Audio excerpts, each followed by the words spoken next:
పెట్టిన పెట్టుబడి దాని మీద సామాజిక పెట్టుబడి కావచ్చు, ఆర్థికంగా కావచ్చు, అవి కూడా వృధా అయ్యేట్టు చేశారు.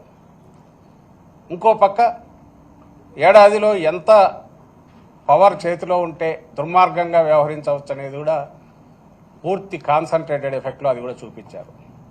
అన్నిటికంటే ఘోరం ఏమంటే ప్రజలను మోసం చేయడం. ఆ రోజు జగన్మోహన్ రెడ్డి గారు చెప్పారు, ఈయన ఏది చేసేవి కాదు, అమలు చేయడానికి అసాధ్యమైనవి. అవన్నీ చేయాలంటే 1,75,000 కోట్లు ఎంతో కావాలని ఆ రోజు లెక్క అయింది. దానికి కేవలం పథకాలకే.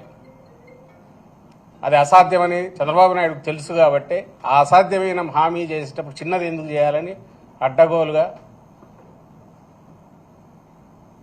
అసలు ఇంపాసిబుల్ హామీలు చేశాడు. ఇప్పుడు అది ఇంపాసిబుల్ అనేది తనే అంటున్నాడు. అది ఎట్లా అవుతాయి? కాదు కదా. దాని బదులు నేను సంపద ఇంకో రకంగా P4 ద్వారా అంటే స్పాన్సర్షిప్ లాగా ఉన్న తీసుకొచ్చి వాళ్ళకి మిమ్మల్ని కలుపుతాము, మీరు చూసుకోండి అని అంటున్నాడు. లేదా సంపద సృష్టించే ఇదేదంటే నా చెవులో చెప్పండి అంటున్నాడు. అంటే నా బాధ్యత లేదంటున్నాడు, తన బాధ్యత ఏది లేదంటున్నాడు. ఇంకా ఈ మధ్య కొత్తగా ఇవన్నీ ఎందుకు 29 కంతా అసలు పేదరికం 0 చేస్తాం కదా, ఎక్కడ ఉండదు, ఇంకా అందువల్ల అవసరమే ఉంది అని అంటున్నాడు. సో ఇంత మోసం బహుశా ఎక్కడా ఉండదు